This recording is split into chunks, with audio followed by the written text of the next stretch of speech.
Hello students, कैसे हैं आप लोग। आई होप आप लोगों की पढ़ाई बहुत अच्छी चल रही होगी। आज हम हिस्ट्री से रिलेटेड कुछ बहुत इम्पॉर्टेंट एमसीक्यूज सॉल्व करने वाले हैं। तो चलिए आइए शुरू करते हैं। आपको आपके स्क्रीन पर पहला क्वेश्चन दिखाई दे रहा होगा। एक मिनट। क्वेश्चन है, ठगी का दमन किसने किया था। एक मिनट में अपना कलर चेंज कर लेती हूँ जो आपको विजिबल हो सके। ओके फाइन, अब दिखाई देगा। हाँ, पहला क्वेश्चन है कि ठगी का जो दमन है वो किसने किया था। तो ठगी का जो दमन है वो किया था कर्नल स्लीमेन ने, मतलब ऑप्शन नंबर सी इसका करेक्ट आंसर है। फिर है, लॉर्ड मेयो को किस नाम से जाना जाता है, सॉरी किस चीज़ के लिए जाना जाता है। ठीक है, लॉर्ड मेयो को, तो लॉर्ड मेयो को वित्तीय विकेंद्रीकरण के लिए जाना जाता है, कृषि सुधार के लिए जाना जाता है, सांविधिक सिविल सेवा के लिए जाना जाता है। मतलब कि ऑप्शन नंबर डी जो हो जाएगा इसका करेक्ट आंसर हो जाएगा। लॉर्ड कॉर्नवालिस ने क्या किया था, किसकी शुरुआत की थी। तो इसका करेक्ट आंसर हो जाएगा न्याय प्रणाली की भी की थी, सीआईडी की भी की थी और पुलिस व्यवस्था की भी की थी। ठीक है, लॉर्ड कॉर्नवालिस ने, यानी कि ऑप्शन नंबर डी जो हो जाएगा ये इसका करेक्ट आंसर हो जाएगा। विधवा पुनर्विवाह अधिनियम जो है वो किससे संबंधित है, तो उसका करेक्ट आंसर हो जाएगा मतलब लॉर्ड विलियम बेंटिक से। यहाँ बेंटिक दिया हुआ है। ठीक है, ऑप्शन नंबर ए। फिर इसमें से लिखा है कौन सा युग में क्या है, इनकरेक्ट है, इनकरेक्ट पूछ रहा है। ठीक है, इनकरेक्ट पूछ रहा है। सबसे पहले देख लेते हैं।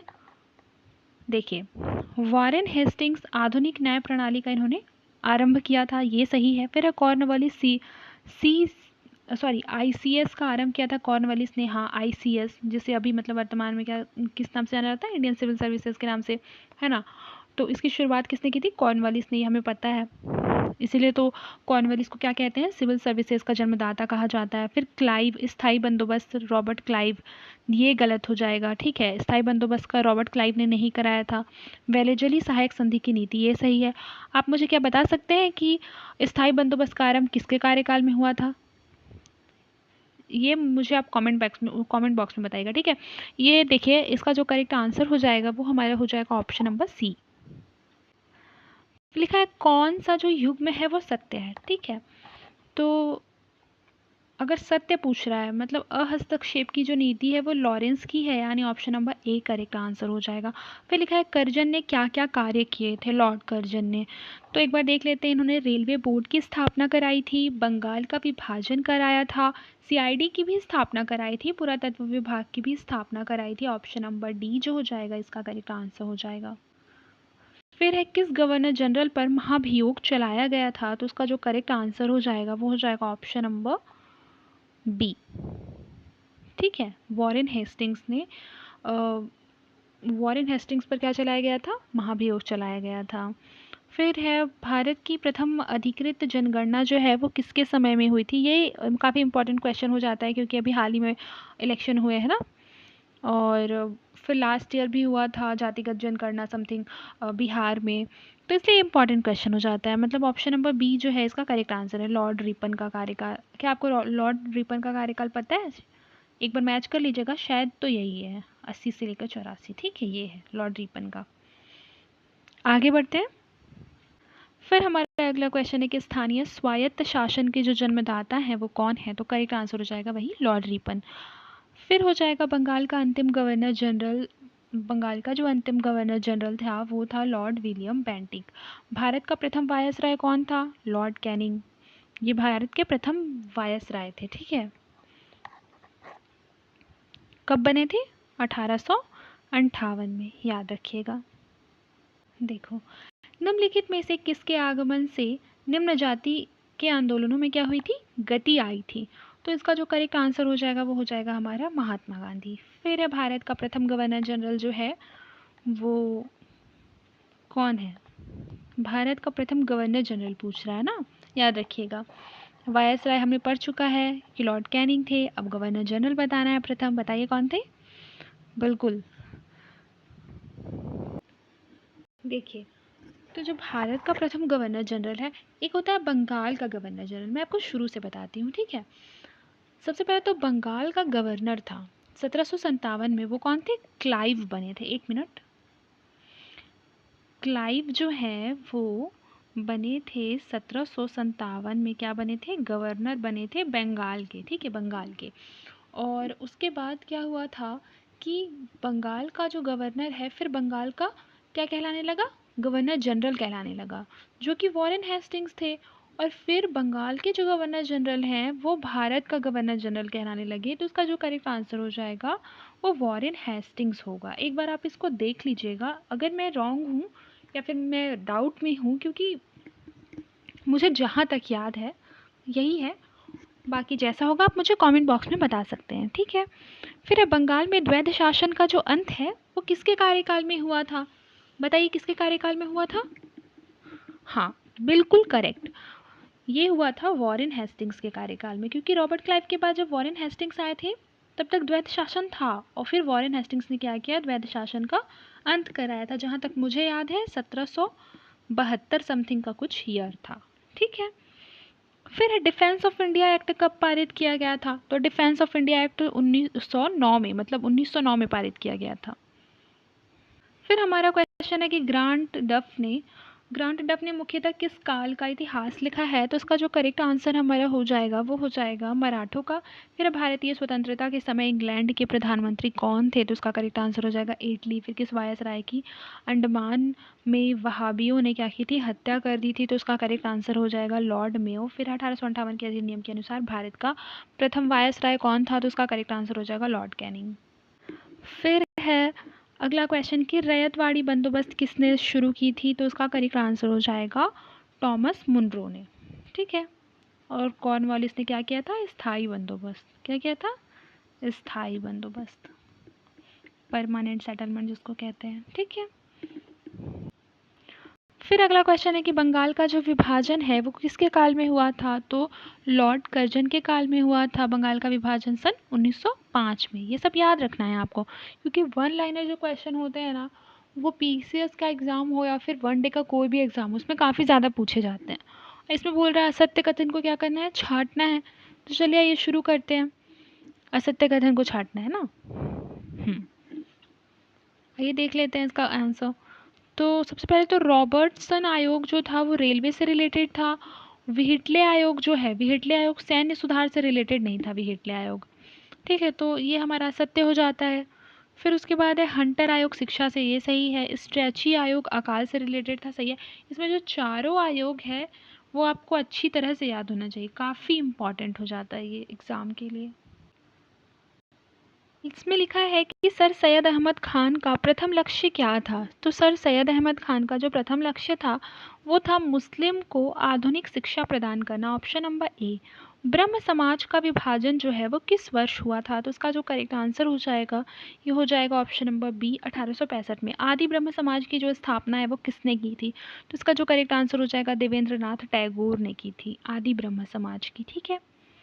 केशव चंद्र सेन ने क्या किया था, आदि ब्रह्म समाज की जगह इन्होंने जो इसमें आधुनिक ब्रह्म समाज था उसके जो जन्मदाता हैं वो केशव चंद्र सेन थे।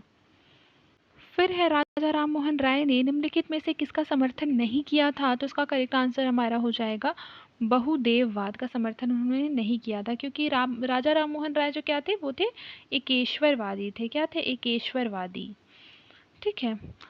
फिर आत्मीय सभा की स्थापना किसने की थी, आत्मीय सभा की, तो आत्मीय सभा के स्थापक कौन थे, बिल्कुल करेक्ट, आत्मीय सभा के स्थापक जो थे वो राजा राम मोहन राय थे। फिर है ब्रह्म समाज को अखिल भारतीय स्तर के आंदोलन के रूप में विकसित करने का जो श्रेय है वो किसे दिया जाता है, तो उसका जो करेक्ट आंसर हो जाएगा वो हमारा हो जाएगा आचार्य केशव चंद्र सेन को।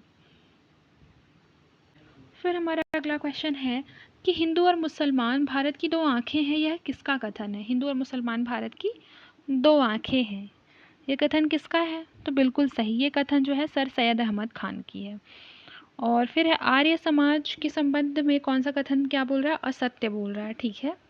तो सबसे पहले तो आर्य समाज जो था उसके संस्थापक थे वो दयानंद सरस्वती थे, और इन्होंने जहाँ तक मुझे याद 1875 में क्या किया था, इसकी स्थापना की थी आर्य समाज की, दयानंद ने। और फिर ये है कि 1857 में बम्बई में इसकी स्थापना हुई थी, 1857 में बम्बई में हुई थी, हाँ ये सही है, 1857 में क्या हुई थी, बम्बई में इसकी स्थापना हुई थी। फिर है यह जाति प्रथा का क्या था? जाति प्रथा का विरोधी था, ये भी सही है। और धर्मांतरण का विरोधी था, ये भी सही है। असत्य कथन पूछ रहा है तो ये हमारा ये होगा, क्योंकि ये तो 1875 है और सब सही है, मतलब that I am very sure कि 1875 में ही है। ठीक है, एक बार मैच कर लीजिएगा, इसका correct answer option number B ही है। फिर देख लीजिए किस संस्था ने सामाजिक सुधारों की ओर ध्यान सबसे ज़्यादा दिया था, तो ये कौन सी संस्था थी? बिल्कुल सही, आर्य समाज। फिर है निम्नलिखित में से किसे बम्बई त्रयी के नाम से जाना जाता है? अच्छा क्वेश्चन है, बम्बई त्रयी। ठीक है, तो बम्बई त्रयी देख लेते हैं, फिरोज मेहता, केटी तेलंग और बदरुद्दीन तैयब जी। ऑप्शन नंबर बी ये सही आंसर हो जाएगा इसका, बम्बई त्रयी। फिर से याद कर लीजिए, फिरोज मेहता, केटी तेलंग, बदरुद्दीन तैयब जी। फिर हमारा अगला क्वेश्चन है कि थियोसॉफिकल सोसाइटी में विश्व के 3 प्रमुख धर्म का संगम दृष्टिगत होता है, निम्नलिखित में से वे 3 धर्म कौन कौन से हैं? तो उसका करेक्ट आंसर हमारा हो जाएगा ऑप्शन नंबर डी, यानी कि हिंदू धर्म, बौद्ध धर्म और हमारा जरथुस्त्र धर्म। मैं बेसिकली ये ज्यूइस्ट को बोल रहा है, ये कुछ ज़्यादा हिंदी दे दिया, ठीक है, आप ज्यूइस्ट समझ लीजिएगा। तो ये हमारा हो जाएगा 3 धर्म जो कि थियोसॉफिकल सोसाइटी में विश्व के 3 प्रमुख धर्म में क्या होते हैं? शामिल होते हैं। मतलब ऑप्शन नंबर डी इसका करेक्ट आंसर हो जाएगा। और आगे बढ़ते हैं। देखिए, गांधी इरविन समझौते को और किस नाम से जाना जाता है? ठीक है, तो जो गांधी इरविन समझौता है उसे जाना जाता है ऑप्शन नंबर सी, दिल्ली समझौता के नाम से। फिर गांधी इरविन समझौता में कौन सा प्रावधान शामिल था? तो उसका जो करेक्ट आंसर हो जाएगा ये हमारा हो जाएगा, कांग्रेस गोलमेज सम्मेलन में हिस्सा लेगी। फिर गांधी जी ने किसे उत्तर दिनांकित चेक की संज्ञा दी? तो उसका जो करेक्ट आंसर हो जाएगा वो हो जाएगा क्रिप्स प्रस्ताव। फिर देख लीजिए कि गांधी इरविन समझौता किस वर्ष हुआ था? तो उसका जो करेक्ट आंसर हो जाएगा वो हो जाएगा 1931। फिर है सत्य कथन को छांटना है, उसमें हो जाएगा कि सबसे पहले तो रफ्त, ये हो जाएगा रफ्त गुफ्तार। क्या है? रफ्त गुफ्तार दादा भाई नौरोजी। अल हिलाल का है हमारा अबुल कलाम आज़ाद।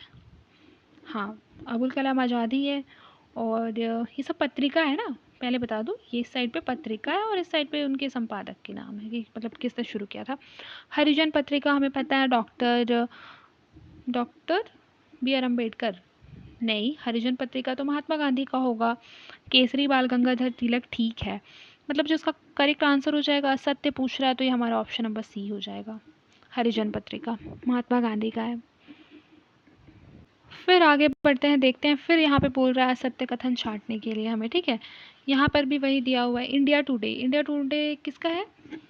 बिल्कुल करेक्ट, इंडिया टुडे हमारा किसका है? आरपी दत्त का ही है, ठीक है, रजनी पामदत्त जिसका नाम है इंडिया टुडे। फिर है हिंद स्वराज लोकमान्य बाल गंगाधर तिलक, ये भी हमारा जो है वो रॉन्ग हो जाता है, मतलब असत्य कथन पूछ रहा है तो ये रॉन्ग हो जाएगा। हिंद स्वराज लोकमान्य बाल गंगाधर तिलक का नहीं था। हिंद स्वराज जहाँ तक मुझे याद है महात्मा गांधी का था, एक बार आप चेक कर लेंगे, ठीक है।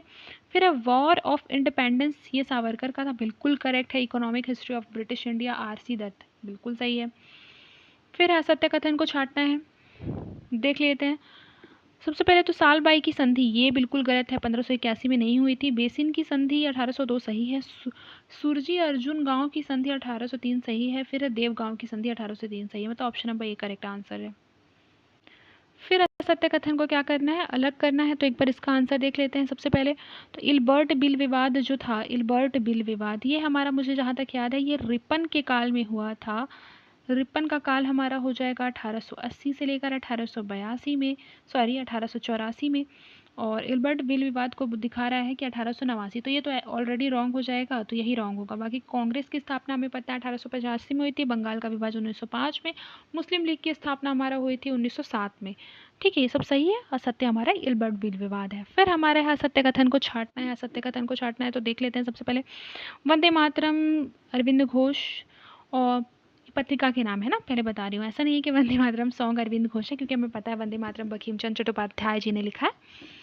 ये पत्रिका है, वंदे मातरम पत्रिका किसकी थी? अरविंद घोष की। सांध्य पत्रिका बारिंद्र घोष की थी। युगांतर भूपेंद्र नाथ दत्त की। संवाद कौमुदी हमारा है राजा राम मोहन राय की, ठीक है, राजा राम मोहन राय की, याद रखिएगा। तो ऑप्शन नंबर डी जो हो जाएगा ये हमारा असत्य है। फिर आप आगे देखेंगे ये असत्य कथन ही छांटने के लिए कह रहा है। और इसमें असत्य कथन एक बार देख लेते हैं। बहिष्कृत भारत हमारा, ये ठीक है, अम्बेडकर का है। India wins freedom, Abul Kalam Azad. Unhappy India, Lala Lajpat Rai. नील दर्पण जो है वो CR दास जी का नहीं है। नील दर्पण मुझे याद नहीं आ रहा है, एक बार आप सर्च कर लीजिएगा कि नील दर्पण किसका है, लेकिन ये RC दास का नहीं है, यहाँ तक मुझे याद है। फिर यहाँ पर भी असत्य कथन छांटने को कह रहा है।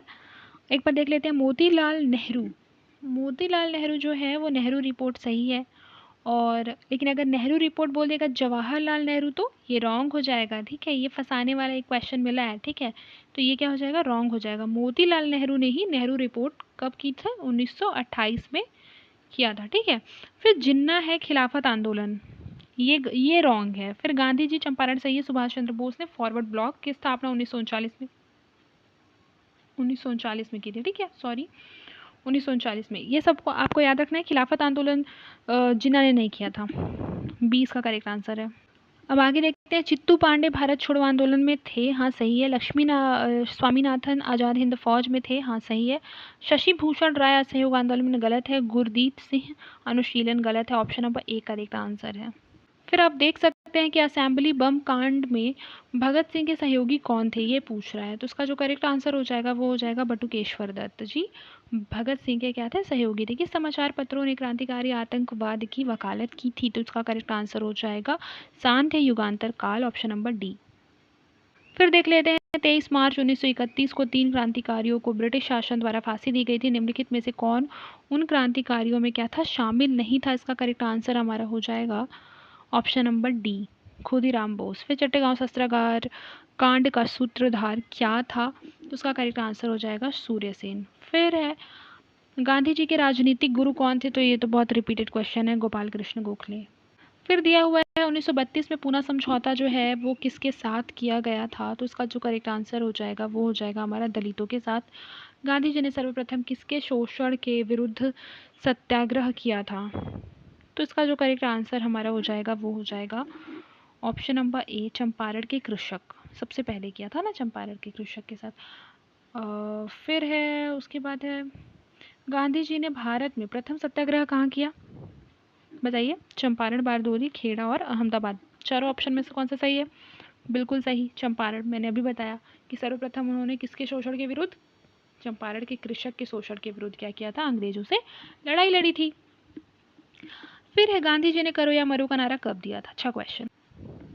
तो जो गांधी जी हैं उन्होंने करो या मरो का जो नारा है वो 1942 में दिया था, जब भारत छोड़ो आंदोलन हो रहा था। कौन सा आंदोलन हो रहा था, भारत छोड़ो। फिर है गांधी जी के असहयोग प्रस्ताव का विरोध किसने नहीं किया, तो उसका करेक्ट आंसर हो जाएगा राजगोपालाचारी ने। गांधी जी को 1 मैन बाउंड्री फोर्स किसने कहा है, इसका करेक्ट आंसर हो जाएगा माउंटबेटन। फिर है किसने गांधी जी की नमक सत्याग्रह की तुलना नेपोलियन की एल्बा से पेरिस यात्रा से की थी, तो उसका जो करेक्ट आंसर हो जाएगा वो हो जाएगा बोस ने। सविनय अवज्ञा के रूप में वन नियमों की अवज्ञा हुई थी, तो उसका जो करेक्ट आंसर हो जाएगा वो हो जाएगा महाराष्ट्र, कर्नाटक और सेंट्रल प्रोविंस। पूना समझौता का मुख्य प्रावधान क्या था, तो इसका हमारा जो करेक्ट आंसर हो जाएगा वो हो जाएगा दलित प्रतिनिधित्व, ऑप्शन नंबर बी। फिर है 1940 में व्यक्तिगत सत्याग्रह आंदोलन के प्रथम सत्याग्रही कौन थे, तो ये थे विनोबा भावे। ठीक, और दूसरे पूछेगा तो जवाहरलाल नेहरू। फिर है भारत छोड़ो आंदोलन किसके नेतृत्व में चलाया गया था, तो उसका जो करेक्ट आंसर हो जाएगा वो हो जाएगा भारत छोड़ो आंदोलन ना किसके नेतृत्व में चलाया गया था, तो ये हो जाएगा महात्मा गांधी के नेतृत्व में, ऑप्शन नंबर ए। फिर है हमारा भारत छोड़ो आंदोलन के समय करो या मरो का नारा किसने दिया था, महात्मा गांधी ने। भारत छोड़ो आंदोलन के दौरान कुछ स्थानों पर स्थापित समानांतर सरकार में सर्वाधिक दीर्घजीवी सरकार कहाँ की थी, इसका जो करेक्ट आंसर हो जाएगा वो हो जाएगा सतारा। फिर किस पार्टी ने भारत छोड़ो का जो समर्थन है वो नहीं किया, तो उसका जो करेक्ट आंसर हो जाएगा वो हो जाएगा हमारा ऑल, क्योंकि यूनियनिस्ट पार्टी भी थी, भारतीय कम्युनिस्ट पार्टी भी थी और हिंदू महासभा भी थी। फिर भारत छोड़ो आंदोलन के दौरान सरकारें बनी,